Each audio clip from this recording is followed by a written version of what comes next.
말씀으로 돌아와서 오늘 말씀은 마태복음 18장 10절에서 14절까지 말씀으로 한 영혼을 대하는 태도라는 말씀의 제목으로 함께 말씀 나누기를 원합니다.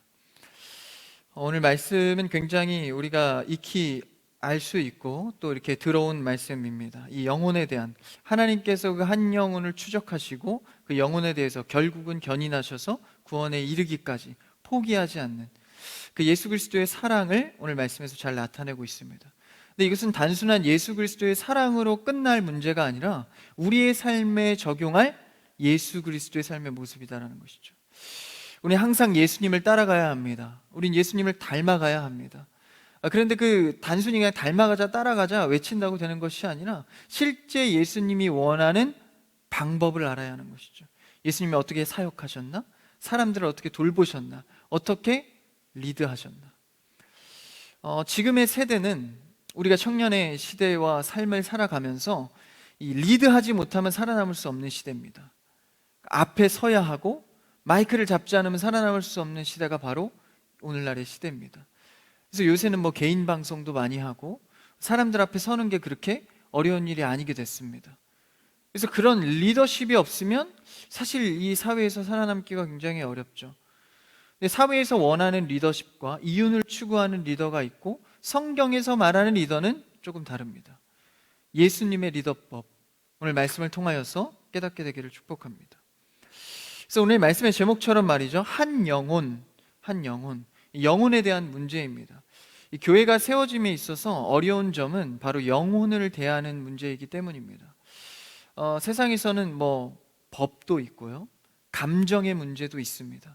그래서 성질대로 하는, 감정대로 할 때도 있고 또 법대로 할 때가 있죠. 근데 우리 예수님을 따르는 크리스천들은 이 성경의 법대로 하는 사람들입니다. 왜냐하면 영혼을 대하는 사람들이기 때문이죠. 이 하나님께서 우리 사람을 만드시고 그리고 영혼을 만드셨습니다. 사람은 단순히 육체로 창조받은 게 아니라 영도 함께 피조물로 창조를 받았습니다.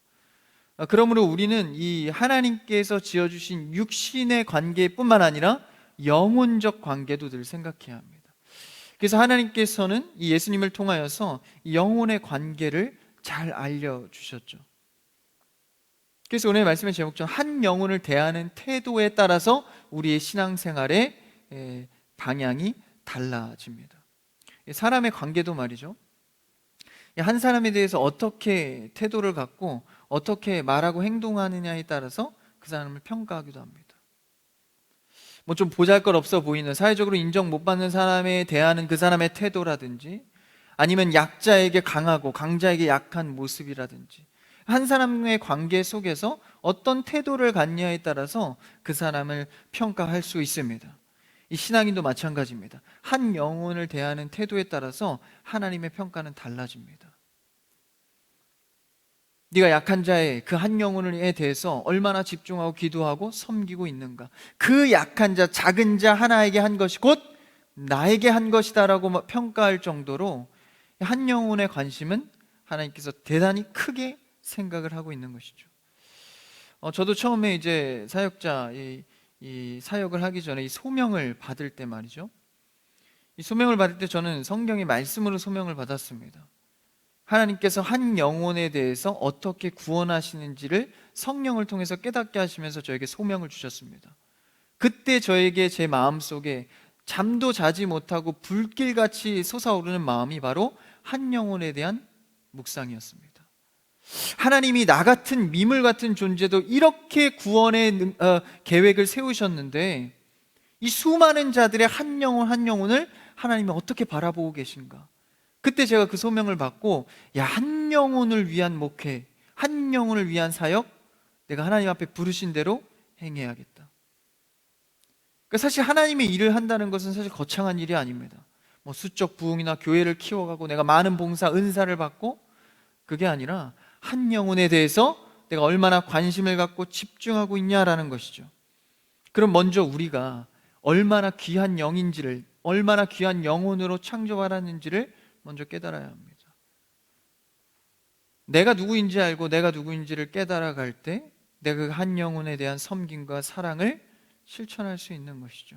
그래서 오늘 말씀에서도 그 한 영혼에 집중하고 있습니다. 그 설명을 하고 있는데요. 오늘 첫 절을 한번 읽어볼까요? 18장 10절입니다. 한번 같이 읽어볼까요? 10절입니다. 시작. 삼가 이 작은 자 중에 하나도, 다시 읽읍시다. 좀 띄워주시면 좋을 것 같아요. 네. 10절 시작. 삼가 이 작은 자 중에 하나도 업신여기지 말라. 너희에게 말하노니 그들의 천사들이 하늘에서 하늘에 계신 내 아버지의 얼굴을 항상 배움느니라. 첫 시작이 뭡니까? 첫 절에 삼가 이 작은 자 중에 하나도 업신여기지 말라. 그러니까 사람이 많다고 해서 한 명의 어떤 가치나 한 명의 어떤 이야기를 업신여기지 말라는 것이죠. 근데 여기서 중요한 것은 이 작은 자, 계속해서 반복하는 것이 이 바로 작은 자입니다. 그럼 이 작은 자의 표현을 구체적으로 누구라고 표현하고 있는 것일까요? 한번 6절 위에 가면 이 말씀을 성경책으로 보시면 좋겠습니다. 제가 읽어볼게요. 6절입니다. 누구든지 나를 믿는 이 작은 자 중에 하나를 실족하게 하면, 그러니까 이 작은 자는 누구예요? 나를 믿는 이 작은 자입니다. 예수 그리스도 하나님을 믿는 작은 자입니다. 그러니까 믿음의 사람들 중에 하나님을 믿으면서 이 작은 자, 또 말씀해 보니까 어린 아이라고도 표현하는데, 그러니까 믿는 자 중에 작은 자는 오늘 말씀의 이야기를 듣고 있는 바로 제자들입니다. 그러니까 믿음은 있는데 제대로 된 예수 그리스도를 알지 못하는 믿음이 작은 자들입니다. 그러니까 하나님을 알고 하나님을 따라서 예수님을 따르기를 원하는데 예수님에 대해서 정확히 모르는 거예요. 예수님이 이 땅에 왜 오셨고 무엇을 하기를 원하시는지를 잘 모릅니다. 그래서 예수님이 왕이 되셔서 로마 제국의 그 압제로부터 벗어나게 하고 세상의 질서를 좀 하나님의 어떤 멋진 퍼포먼스로 좀 승리하게 되는 뭐 그런 것만 생각했던 것이죠. 근데 예수님의 생각은 온통 뭐였습니까? 한 영혼을 구원하기 위한 십자가 고난이었습니다.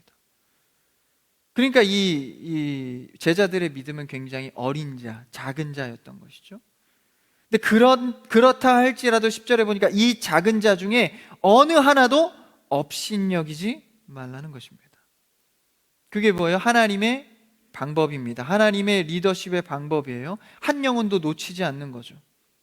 그래서 그 10절 이후에 오늘 제가 같이 읽은 말씀이에요. 그렇게 업신여기지 말라. 왜냐? 그들은 너희가 업신여길 것 같은 그 사람들은 천사들이 하늘에서 하늘에 계신 내 아버지의 얼굴을 항상 배움. 그러니까 천사들 중에 하나님의 얼굴, 하나님께 가까이 가는 천사, 그런 능력 있는 천사들이 뭐 하는 거예요? 그 작은 자를 돕는 역할을 한다는 것입니다. 아무리 작은 자도 하나님께서 천사를 보내서 섬기고 도울 정도로 하나님께서 주의 깊게 보고 계신다라는 것이죠. 여러분, 우리 가운데서 누구를 판단하고 누구를 정죄하겠습니까? 하나님께서는 아무리 작은 자라 할지라도 믿음이 적은 자, 그 12제자, 그 분기탱천하고 막 자기 맘대로 하는 그 제자들도 천사를 보내서 섬기고 보호할 정도로 하나님은 그들을 아끼신다라는 것이죠. 하물며 우리가 누구를 정죄하고 업신여길 수 있겠습니까? 그래서 예수님의 이 말씀을 통해서 그들을 돌보고 섬기기를 원했던 것입니다. 그러면서 이제 한 가지 더 깊은 비유를 하나 들어서 그 한 영혼에 대한 가치를 설명하고 있는데요. 그 다음 절 11절에 없음 읽으실 때 좀 당황하셨죠? 성경 말씀에 몇 안 되는 이 없음이라는 구절이 있습니다. 이 없음은 사실 이 성경마다 우리는 개역개정 성경을 보는데 여러 가지 그 성경 속에서 후대의 말씀을 그러니까 말씀을 읽기 좋게 중간에 삽입한 구절이 있습니다. 근데 원어의 성경에는 없는 구절이죠. 나중에 그냥 글 읽기 좋으라고 첨가한 말씀이니까. 그래서 우리는 원어의 성경으로 좀 자연스럽지 않더라도 정확하게 보자는 취지에서 11절은 뺀 겁니다. 그러니까 사본에 사본을 거듭하면서 추가된 거는 이제 뺀 거죠. 원어적으로 더 보기 위해서. 그런 의미입니다. 그래도 알아두면 좋으니까. 예수님께서 없음 이렇게 말씀하신 게 아니라 실제 구절을 뺀 겁니다. 그럼 이제 12절부터 우리가 그 양에 대해서, 양으로 이제 그 한 영혼의 귀함을 비유하고 있는데요. 한번 12절을 읽어볼까요? 12절입니다. 시작. 너희 생각에는 어떠하냐? 만일 어떤 사람이 양 100마리가 있는데 그 중의 하나가 길을 잃었으면 그 99마리를 산에 두고 가서 길 잃은 양을 찾지 않겠느냐. 이 유명한 양의 비유죠. 양을 100마리를 목자들이 거느리고 있는데 그 중에 한 마리가 이탈했을 때 목자가 그 99마리가 있어서 배부른 게 아니라 한 양이 없을 때 그 한 양을 찾기 위해서 나서는 그 비유를 하고 있습니다. 양은 태생적으로 이 시력이 약합니다. 그래서 최대 멀리 봐봐야 10m에서 15m밖에 보지 못합니다. 그러니까 우리는 뭐 훨씬 먼 것도 다 시야를 보지 않습니까? 시야가 굉장히 좁고 짧습니다. 그래서 이제 조금만 길을 가다가 잃어도 길을 못 찾는 거예요. 그러니까 양들을 양육할 때는 반드시 목자가 있어야 됩니다. 양들은 자기 혼자 살 수 없는 거죠. 반드시 목자를 의지해야만 살아갈 수 있습니다. 심지어 방향 감각도 좀 떨어집니다. 그리고 양은요, 이 스트레스를 받으면 이 머리로 이 벽을 들이받습니다. 양은 순진한 동물의 어떤 상징이죠. 사실 그렇지 않습니다. 화나면 막 들이받고요. 길도 잘 못 찾고. 하나님께서 우리를 양으로 비유하시죠. 기분이 나빠도 들으십시오. 그래서 그런 양의 특징이 바로 우리라는 거예요.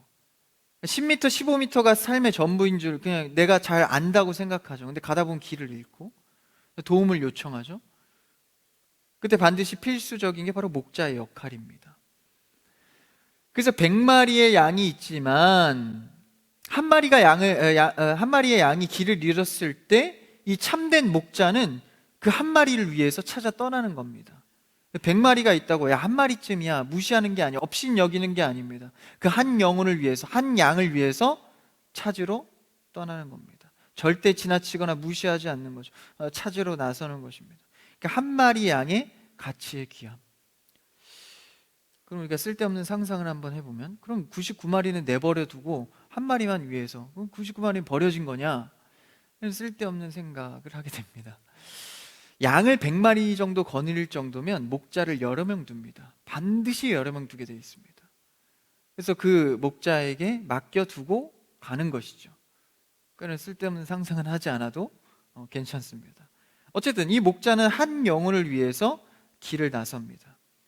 근데 길을 나서는데 그 양을 찾을 때까지 가는 거예요. 그러니까 찾다가 그냥 돌아오는 게 아니라 찾을 때까지. 그래서 그 목자 그 양을 찾게 되면 어떻습니까? 13절 한번 그 다음 절을 읽어볼까요? 13절 같이 읽을까요? 시작. 진실로 너희에게 이르노니 만일 찾으면 길을 잃지 아니한 99마리보다 이것을 더 기뻐하리라. 그래서 나아가서 목자가 찾았을 때 99마리의 기존에 보존되어 있는 양보다도 이 찾은 기쁨이 훨씬 기쁘다는 거예요. 그러니까 이 말을 오해해서 99마리보다 이 한 마리가 더 좋은 양이다, 훨씬 낫다라는 표현을 하는 것이 아니라 보존되어 있는 기쁨도 너무 기쁩니다. 근데 한 마리를 잃었다가 찾은 기쁨은 더할 나위 없이 너무나도 기쁘다는 거예요. 그러니까 하나님께서 영혼을 생각할 때 한 명 한 명을 너무나도 귀하게 여기시는 겁니다. 그러니까 어떤 관계에 의거해서 좋아하시는 게 아니에요. 한 명 한 명을 돌보시는 하나님의 마음입니다. 그래서 절대 작은 성도 하나도 지나치는 법이 없습니다. 작은 신음에도 응답하시는 하나님께서 내 일에 응답하시지 않는 것 같고, 어느 때는 그냥 교회에는 일하고 공동체는 일하는 것 같지만 내 사정은 모르는 것 같지만 실제 어려움이 닥쳐왔을 때 그 한 영혼을 위해서 하나님은 끝까지 추적해서 찾아내신다라는 것입니다. 이 믿음과 소망이 있을 때 우리가 어떤 환난과 어려움 속에서도 다시 돌아올 수 있는 힘을 얻게 되는 것이죠. 왜? 하나님은 결코 포기하지 않으시기 때문입니다. 여러분, 그 소망으로 살아가는 여러분 되기를 축복합니다. 그래서 하나님은 이 작은 성도, 작은 제자, 작은 믿음을 가진 자들이 떠나갈지라도, 길을 잃을지라도 절대로 잃어버리지 않고 다시 돌아오기를 원한다라는 것이죠. 그리고 돌아왔을 때 누구보다도 그 큰 기쁨을 갖게 된다는 것입니다. 그러면서 이 비유를 마무리하시면서 어떤 말씀을 하시죠? 우리가 택해야 될 태도입니다. 14절 읽어볼까요? 14절입니다. 시작. 이와 같이 이 작은 자 중의 하나라도 잃는 것은 하늘에 계신 너희 아버지의 뜻이 아니니라. 작은 자라 하나라 할지라도 잃지 않는 것이 하나님의 뜻이라는 거예요. 하나님 이거 너무 완벽주의 아닙니까? 99마리 정도 돌아오고 보존됐으면 됐지 뭐 그 한 마리까지 챙겨서 굳이 100%를 채우려 하십니까? 완벽주의자 같습니까? 우리의 삶에서도 이걸 적용해 보면 한 명이라도 놓치지 않고 세우려고 성도를 완벽하게, 여러분 이게 가능할까요? 교회에서도 수많은 청년들과 성도들이 있습니다. 시험 안 드는 사람 없이, 시험 드는 사람 없이 전부 다 100% 완벽하게 은혜 받아서 충만하게 신앙생활 할 수 있을까요? 불가능합니다. 그럼에도 불구하고 하나님께서는 한 영혼도 잃지 않고 놓지 않는다고 말씀하십니다. 우리가 할 일은 무엇입니까? 하나님의 이 완벽하신 모습, 한 영혼이라도 놓치지 않으려는 이 심정, 그걸 뭐라고 표현하죠? 하나님의 뜻이다. 아버지의 뜻이다. 그 뜻을 우리의 마음에 품는 겁니다. 일은 누가 하시죠? 성령 하나님이 하십니다. 우리는 이 하나님의 뜻을 품고 기도하고 소망할 때 일은 누가 하세요? 성령 하나님께서 하십니다. 그러니까 우리가 되지 않더라도, 완벽하게는 되지 않더라도, 시험 드는 자가 또 나오더라도 우리의 방향성, 아버지의 뜻은 어디를 향해 가야 합니까? 한 영혼이라도 놓치지 않으려는 마음으로 신앙생활을 해야 한다는 것이죠. 가면 갔나 보다, 오면 왔나 보다, 목장 소그룹 안에서도 한 명이 그냥 왔으면 왔나 보다, 갔으면 갔나 보다, 이게 아니라는 거예요.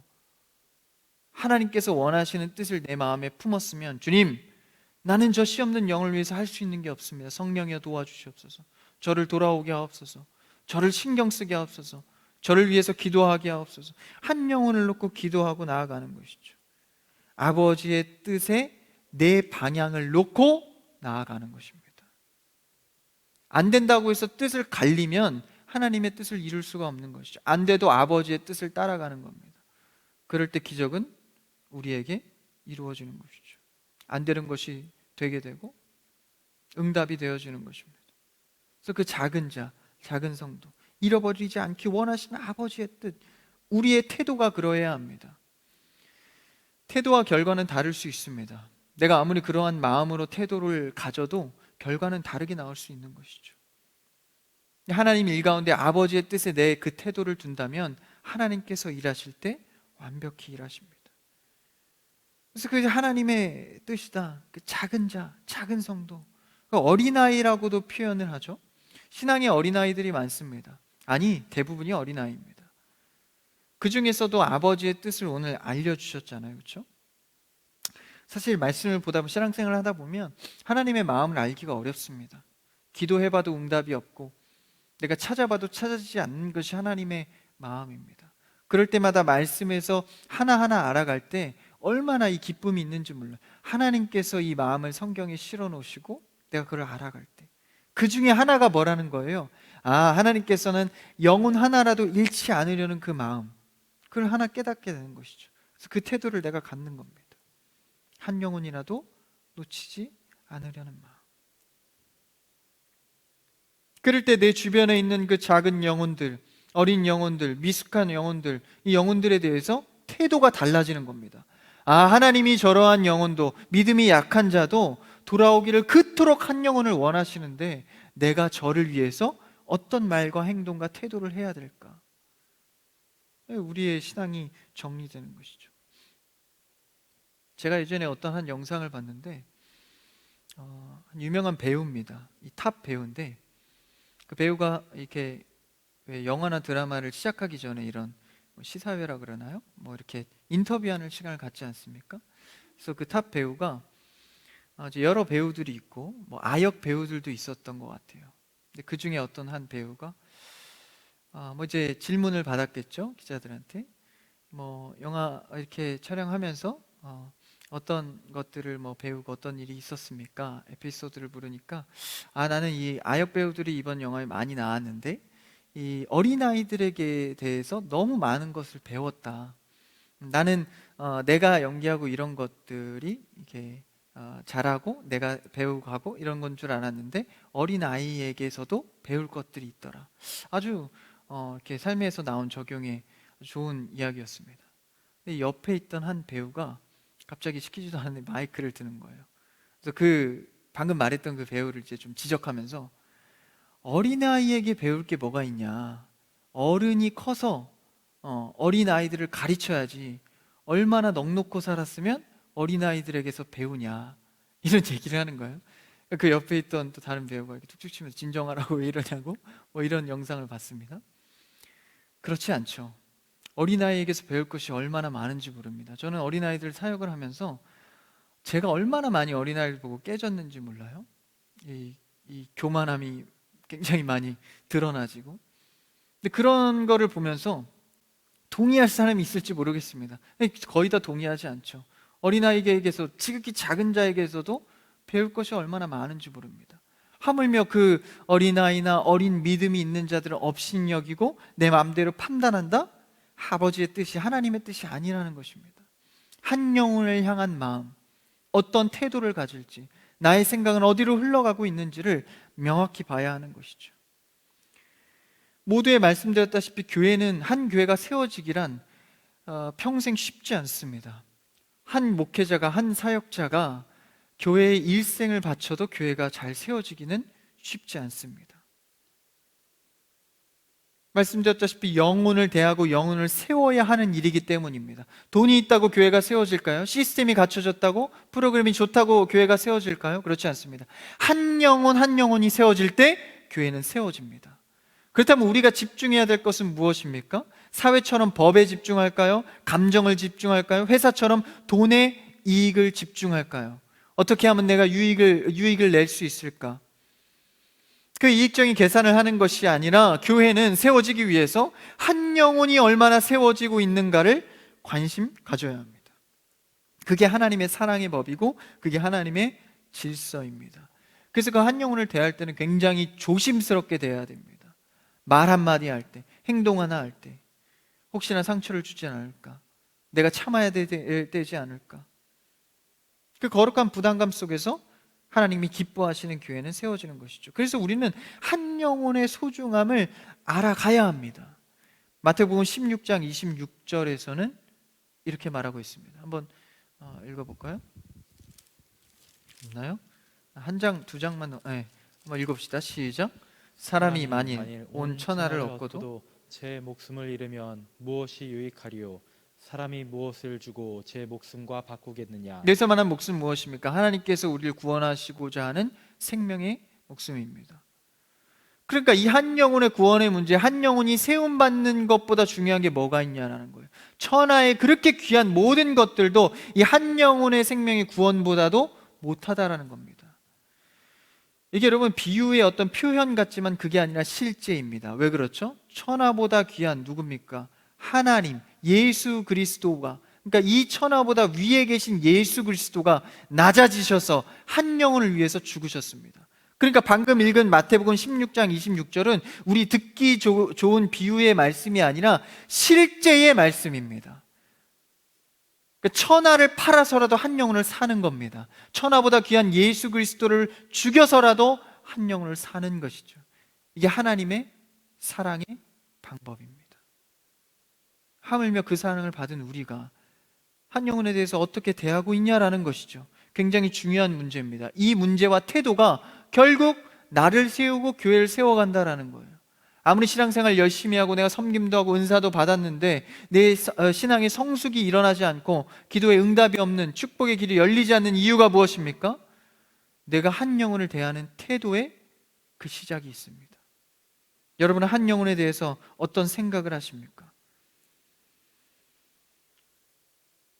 그래서 때로는 내가 생각하는 그 영혼과 내 이웃의 그 한 영혼을 위해서 수년 동안 기도하고 정말 주께 인도하기 위해서 시간이 걸려도 많은 노력을 할 때도 있습니다. 때로는 내 세대 때 이루어지지 않아도 그 한 영혼을 놓고 기도할 때도 있는 것이죠. 그게 미련하고 무언가 이루어지지 않을 것 같지만 그게 가장 정확한 하나님의 방법입니다. 이 코로나 시대 때도 마찬가지입니다. 교회가 커갈수록 가장 놓치기 쉬운 것이 바로 한 영혼을 대하는 태도입니다. 온라인 시대 되면서 유튜브가 온라인 예배 이렇게 발달하면서 사실은 가장 취약한 부분이 뭐죠? 한 영혼을 대하는 태도입니다. 그런 것들이 굉장히 취약해진 것이죠. 그래서 교회는 커져가는데 많이 오게 되고, 그렇죠? 부흥하게 되면 뭐에 소홀해집니까? 한 영혼을 대하는 태도가 소홀해집니다. 사실 지금은 한 분, 두 분 이게 오면은 탁탁 티가 나죠. 그래서 누구세요? 뭐 관심을 갖고. 근데 사실 여러분 여기만 다 꽉 차도 누가 왔는지 모릅니다. 왔다 가는지. 그게 굉장히 취약해지죠. 그래서 교회는 소그룹을 만들고 반드시 이 팀을 통해서 또 한 번 이렇게 은혜와 교제가 일어나야 됩니다. 한 영혼에 집중하기 위해서죠. 그러다 보니까 이게 숫자는 부흥하고 교회는 커가는데 숫자적 관심이 높아지죠. 그래서 유튜브 영상 예배도 주의해야 될 게 뭡니까? 바로 조회수입니다. 조회수에 따라서 이 생각하는 것들. 교회는 대형화되고 시스템은 좋아지는데 시스템이 뭐예요? 프로그램과 행정력입니다. 행정의 부분 뭐 보고서라든지 보고하고 이런 행정력은 굉장히 좋아지고 프로그램도 좋아지는데 실제 영혼은 세워지는가? 이 문제는 또 별개의 문제죠. 요새는 이제 행정의 부분과 프로그램이 다 간소화됐습니다. 심지어 이제 코로나 때문에 없어지는 경우도 많아요. 프로그램을 축소시키고 행정 부분을 간소화시키고. 예전에는 막 일일이 적고 다 했지만 요새는 사실 그럴 필요가 없어요. 영상만 봐도 그렇죠? 다 기록이 영상으로 이제 남아버리니까 뭐 일일이 뭐 쓰고 뭐 시간마다 뭐 어떻게 됐고 필요가 없어졌습니다. 고집할 필요도 없고요. 이 코로나 시대에 하나님께서 그런 것들이 막 축소되고 없어지고 이런 상황에서 사실 교회에서 우리가 관심 가져야 될 건 뭘까요? 어떤 프로그램이 잘 될까? 행정이 잘 돌아갈까? 그거보다 그게 축소돼도 상관없습니다. 우리는 한 영혼이 제대로 세워져 가고 있는가? 그래서 이제 행정력의 질서는 별로인데 막 교회가 행복하고 영혼들이 커가는 교회들이 있어요. 여러분 그게 건강한 교회입니다. 행정력은 막 빠릿빠릿하고 막 보고체계도 확실하고 프로그램도 착착 돌아가는데 상처받고 시험 드는 영혼들이 넘어지는 영혼들이 너무 많아요. 누가 오고 하는지도 모르고. 여러분 그 교회는 건강한 교회가 아닙니다. 하나님께서는 세상의 질서로 교회를 세우지 않습니다. 하나님의 영혼을 대하는 방법으로 교회를 세우십니다. 개인도 마찬가지고 가정도 마찬가지입니다. 우리가 하나님의 방법대로 세워지는 공동체 되기를 축복합니다. 그래서 한 영을 위해서 애쓰는 습관이 우리는 필요합니다. 그래서 교회는요 굉장히 회사와 다르게 이 이윤의 추구에 있어서 굉장히 이 비합리적인 집단입니다. 그러니까 한 영혼을 위해서는요 엄청나게 큰 손해도 그냥 감수해버려요. 예를 들면 우리가 뭐 사역자 회의도 하고 팀별 리더들 회의도 하고 회의를 합니다. 세상에서의 회사에서의 회의는 어떨까요? 어떻게 하면 유익을 추구할까? 좀 합리적이고 효율적인 회의를 많이 합니다. 교회 회의는 사실 그렇지 않습니다. 한 영혼이 시험 들었다 하면요 프로그램 행정 다 내려놓습니다. 그 한 영혼을 위해서 어떻게 할까 그것만 회의합니다. 사역자 회의를 제가 이렇게 들어가서 회의를 하다 보면 가끔 이제 한 영혼의 어려움의 안건이 나올 때가 있어요. 그럼 이제 가끔 청년들이 저한테 묻거든요. 사역자 회의가 되게 되게 기네요. 고생하시네요. 1시간, 2시간도 해요. 막 많은 안건을 하는 것 같지만 실제 한 영혼을 놓고 회의할 때가 많습니다. 야, 이 영혼이 지금 시험에 들어서 교회도 못 나오고 어려움을 겪고 있다. 어떡할까? 어떡할까? 1시간 동안 계속 얘기해요. 이게 비효율적이죠. 지금 교회에서 다뤄야 될 안건이 얼마나 많은데. 근데 그거 다 안 합니다. 한 영혼을 위해서만 계속 회의하거든요. 그러면서도 막 기도하고 또 고민하는 거예요. 회의가 끝나고도. 여러분 그게 교회입니다. 비합리적이고 이상해 보이지만 그게 곧 그 능력이 교회를 세웁니다. 그래서 우리는 늘 한 영혼에 집중한 기도를 할 수 있어야 하고 한 영혼을 위해서 손해를 감수할 수 있어야 합니다. 한 영혼을 놓고 몇 시간도 회의할 수 있어야 하고요. 곧 있으면 새내기들이 들어옵니다. 헬퍼의 역할 제가 어제 다 짰거든요. 몇 분 물어보다가 반응이 시원찮아서 이제 안 물어보고 그냥 짰습니다. 그래서 7명의 새내기가 있는데 한 명당 2명 내지 3명을 붙여놨습니다. 지금 여기 있는 인원만 봐도 2명, 3명 붙여놓은 게 거의 답니다. 그래서 웬만하시면 뭐 리더를 한번 하셨거나 봉사를 한두 개 정도 하고 계시면 아마 명단에 거의 들어가셨을 겁니다. 그래서 이따 광고 시간에 나올 때 전사님 이러지 마시고 순종하시면 됩니다. 뭘 위해서? 한 영혼을 위해서. 한 영혼을 위해서. 지원비도 나갑니다. 뭘 위해서? 한 영혼을 위해서. 한 영혼을 위해서. 그러니까 내가 할 수 있는 일, 없는 일, 뭐 계산, 이익, 이걸 따지기 전에 한 영혼을 대하는 태도가 어떠하냐는 것이죠. 예수님이 그러했습니다. 예수님이 리더법이 그러했죠. 그래서 우리는 이 신앙의 밸런스가 굉장히 중요합니다. 이 행정과 행정력과 프로그램이 너무 좋은데 영혼이 세워지지 않아 밸런스가 깨진 것이죠. 영혼이 잘 세워지면서 이런 탄탄한 행정력도 있어야 합니다. 그래서 수적 부흥과 영적인 이 부흥이, 영혼의 부흥이 같이 일어나야 합니다. 숫자만 부흥되면 그 교회는 한계가 있는 것이죠. 그래서 우리 교회 청년부나 우리 한부예배 드리시는 성도들, 제가 너무 감사한 것이 이런 영혼을 사랑하는 마음이 이 곳곳에 너무 많습니다. 그래서 제가 너무 감사해요. 이 건강한 부흥을 기대할 수 있는 거죠. 그냥 막연한 기대가 아니라. 그래서 예수님께서도 그러하셨습니다. 성경에 보면 예수님의 리더법은 어떠했죠? 사람들이 몰릴 때, 그러니까 예수님이 막 기적을 행하시고 이러니까 이제 사람들이 몰리기 시작했습니다. 수백 수천 명들이, 막 병자들도 몰리고요, 지나가는 사람들도 몰리고, 예루살렘 예배 드리러 왔다가 유대인들도 막 다 예수님께 몰립니다. 그때 예수님이 어떻게 하셨죠? 슥 피하십니다. 제자들이 항상 물어봐요. 예수님 언제 기적이 일어납니까? 예수님께서 언제 이 로마를 다 물리치고 우리가 왕이 됩니까? 막 이런 이상한 질문들을 할 때 예수님께서는 난 이걸 위해서 온 게 아니다. 이런 인기와 사람들의 따름, 이걸 위해서 온 게 아니다. 그러면서 제자들에게 알려주시죠. 산에 가서도 알려주시고, 호숫가에서도 알려주시고, 바다에서도 알려주시고, 누구에게요? 12제자에게, 그 소그룹에게, 작은 자들에게, 한 영혼에게. 그 수많은 사람들이 몰렸지만 그들의 인기를 취하지 않습니다. 예수님은 한 영혼, 그 12제자에게 집중합니다. 계속 가르치죠. 십자가를 지셨습니다. 심지어 12제자는 모두 다 도망갔습니다. 그러면서도 십자가 산행에서도 12제자에게 시선을 맞추십니다. 돌아가시고 부활하셨습니다. 부활하시고 나서도 먼저 12제자를 찾아갑니다. 예수님의 리더법은요, 리더나 공동체를 향해서 그냥 계속 인기몰이를 하는 게 아닙니다. 한 영혼에 늘 집중하십니다. 찾아가십니다. 그랬을 때 결과는 어떠했나요? 12명만 잘 세워지고 끝났습니까? 아니요. 12명이 곧 교회가 되고 12명을 통해서 세계적 복음화가 시작이 됩니다. 예수님의 작은 그 리더법이었던 같던 그 방법이 결국은 교회를 세웠다는 것이죠. 여러분, 이 교회와 가정과 여러분의 개인의 신앙이 어떻게 세워지기를 원하십니까? 한 영혼에 집중하는 여러분 신앙 되기를 축복합니다. 그래서 그 예수님의 그 리더법이 사람을 세우고 교회를 세우고 결국엔 하나님의 뜻이 이루어지는 것입니다. 그래서 우리 교회도 마찬가지고 교회들은 꼭 뭐가 있죠? 이 소그룹 모임이 꼭 있습니다. 우리 교회는 이제 목장이라고 칭하면서 목장들이 있지 않습니까? 거기 이제 또 리더, 목자를 세워서, 그렇죠? 한 영혼을 바라보기에 가장 좋은 형태가 이 소그룹입니다. 계속 이렇게 크게만 모이면 어떻게 될까요? 한 영혼을 바라보는 가치가 떨어지겠죠.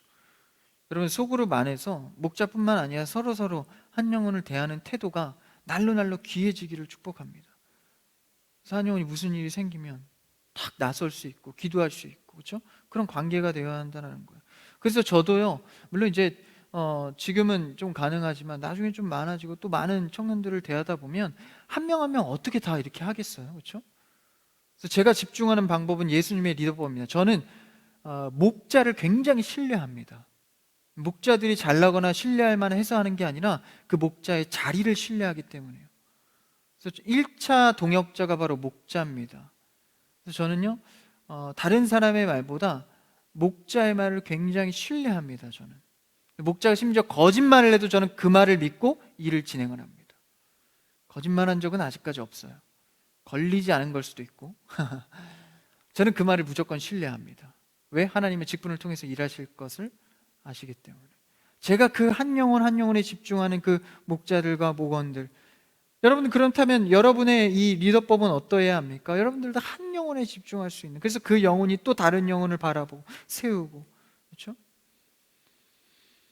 그래서 그 한 영혼을 통해서 또 다른 영혼이 세워지면 얼마나 기쁨이 있습니까? 그렇죠? 한 영혼의 관심의 태도가 곧 건강한 부흥의 길입니다. 그래서 하나님께서 야, 너의 리더법이 나의 리더법을 닮아 있구나. 내가 너에게 영혼 맡기기가 너무 좋다, 기쁘다. 여러분 이렇게 돼야 될 거 아닙니까? 하나님께서 우리에게 영혼을 맡기시기가 부담스러우면 어떨까요? 계속 그냥 훈련만 시키시겠죠. 딜레이 시키시고, 그렇죠? 나는 답답하기만 하고. 여러분, 우리는 예수님의 리더법을 따라가기를 축복합니다. 한 영혼에 집중할 수 있고 우리의 말과 태도가 한 영혼을 사랑하는 여러분 되기를 바랍니다. 이 목자들과 가끔가다 이렇게 1대1로 대화하다 보면 이 목원을 생각하는 마음을 어떤 느낄 때가 있어요. 그럼 제가 얼마나 그 감사하고 기쁜지 모릅니다. 야, 이런 영혼들이 있으니까 우리의 부흥에는 소망이 있다. 여러분, 우리 교회 건강한 교회 되기를 축복합니다. 우리 교회가 건강하게 되기를, 건강한 청년부 되기를 바래요. 그래서 길을 잃지 않기 위해서는 이 교회의 울타리 안에 들어와 있어야 합니다. 길을 잃지 않기 위해서 이 교회의 질서와 사역자의 질서와 목자의 질서와 소그룹의 질서 안에 들어와 있어야 그 영혼이 길을 잃어도 돌아올 것이 있는 것입니다. 자기 마음대로 그냥 막 이렇게 다니면 안 되는 것이죠. 그 안에서 지켜가는 것이 좀 답답하고 어려울지라도 그것에 순종할 때 하나님의 뜻이 이루어집니다. 심지어 그 제자들은 마지막에 십자가상에 도망을 갔어요. 그럼에도 불구하고 그 울타리 안에 계속 예수님이 몰아넣으니까 결국 세워지지 않습니까? 여러분이 영혼이 예수님의 제자들 같이 성숙하게 세워지기를 축복합니다. 한 영혼을 대하는 태도, 오늘 말씀을 정리하면서 99마리보다 집 나가니까 한 영혼을 찾는 예수님의 마음처럼 여러분 우리의 신앙의 태도는 한 영혼을 귀하게 여기고 내가 하나님 앞에 어떻게 세워진 영혼임을 깨닫고 나와 같이 다른 사람들을 세워주고 섬기고 돌아간 영혼을 위해서 기도할 수 있는 여러분의 삶과 신앙이 되기를 주님의 이름으로 축복합니다.